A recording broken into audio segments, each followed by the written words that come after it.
Salut les filles, j'espère que vous allez bien aujourd'hui. Je vais fermer ça, j'ai froid. Aujourd'hui, on va faire un petit truc rapide que j'aime beaucoup, que j'ai goûté il y a quelques années. Donc, c'est des épinards sauvages. Pour ceux qui connaissent, on peut appeler ça koula ou rubiza. Donc, c'est parti. Je vais commencer. Je vais essayer de faire plus rapide que ce que j'étais censée faire.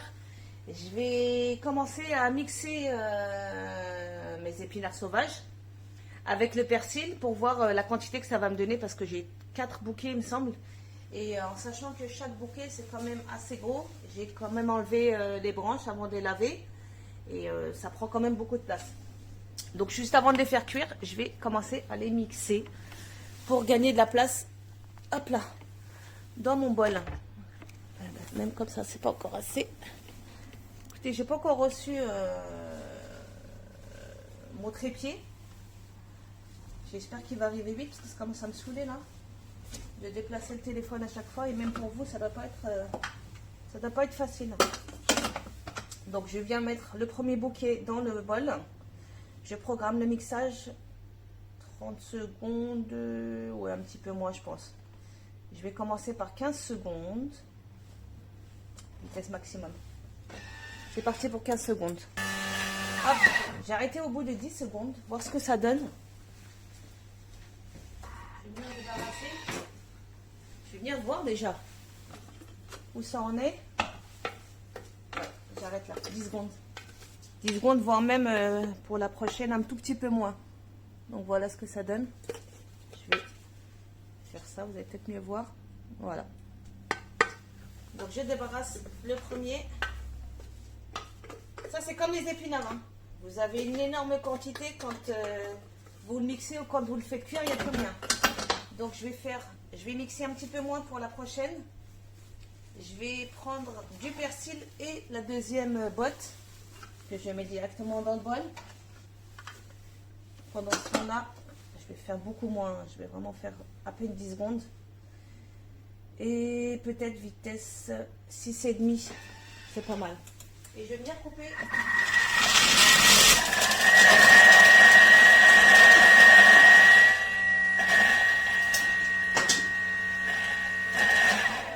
Sachez aussi pour celles qui aiment ça, là c'est la saison. Donc n'hésitez pas à faire un stock. Alors on y va. 10 secondes. Vitesse 6 pour avoir un petit peu plus de consistance. C'est le premier. Ça c'était le premier.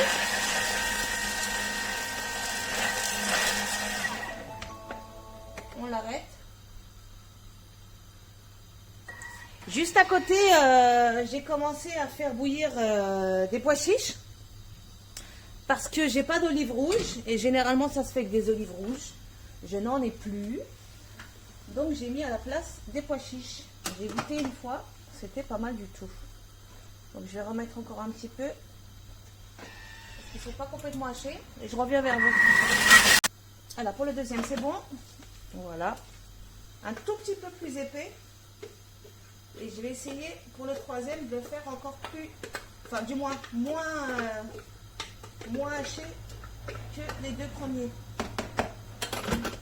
Parce qu'encore une fois, quand on va le faire cuire, il va y avoir beaucoup moins de matière. Hop, directement dans le bol. Voilà. On ferme. Je reprogramme 10 secondes. Et je ne vais pas mettre 10 secondes de vitesse 8. Je vais mettre à peine 5 secondes. Je vais l'éteindre et je vais réduire. Hop. Donc je viens le réduire un peu. Et c'est parti encore une fois. Oh là là. Voilà. C'est pas ça, hein.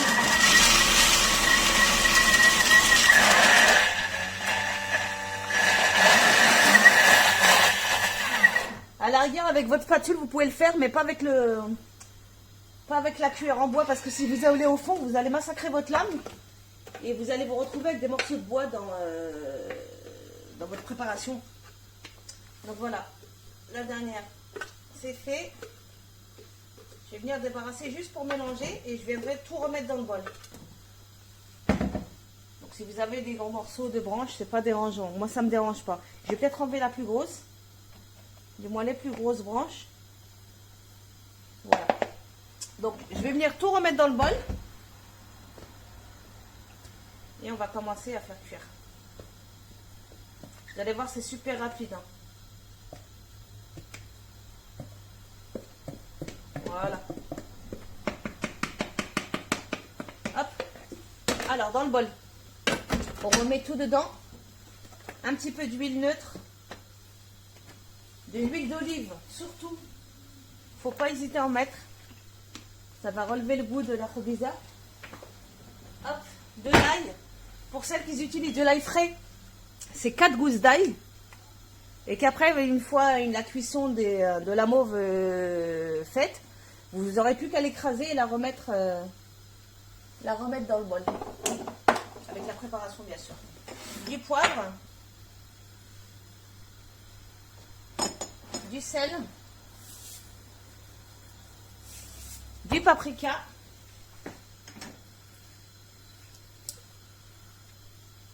J'en ai plus.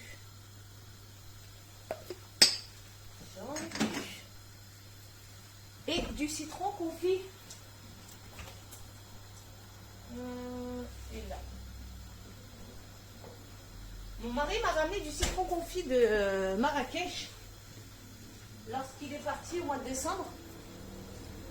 Alors je vous cache pas que le citron confit en France, c'est pas du tout ce qu'ils ont au bled.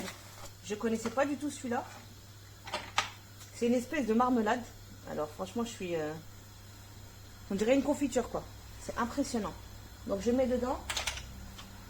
Et en termes de goût, ça n'a rien à voir avec les citrons confits pourris là qu'on achète ici. Et je viens faire cuire. Je ferme. Voilà. Je programme 15 minutes minimum. Hein. 15 minutes, je crois que c'est 90 degrés. Oui, 90 degrés en sens inverse pour éviter d'écraser. Ok? Rendez-vous dans 15 minutes, les filles. Voilà. La cuisson est terminée. Je vais venir voir ce que ça donne. Hop, je racle juste les bords et je vous montre ça.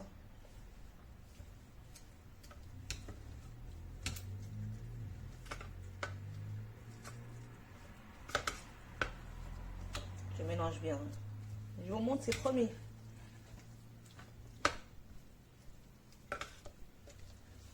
Voilà. Attendez. On va faire comme ça. Et voilà. Donc je vais remettre à dorer un petit peu. Juste pour faire évaporer l'eau. Non, même. Je vais même pas évaporer. Je vais remettre juste 2 petites secondes. Avec mes pois chiches. Que je vais enlever les petites peaux et je reviens. Hop. Les pois chiches épluchés. Je viens les mettre dans le bol et je reviens faire cuire, allez, 2-3 minutes, même pas. Pardon. Pareil, 90 degrés sans s'inverse. Ah, dans 3 minutes, les filles. Dans 3 minutes pour terminer. Et voilà, c'est fini.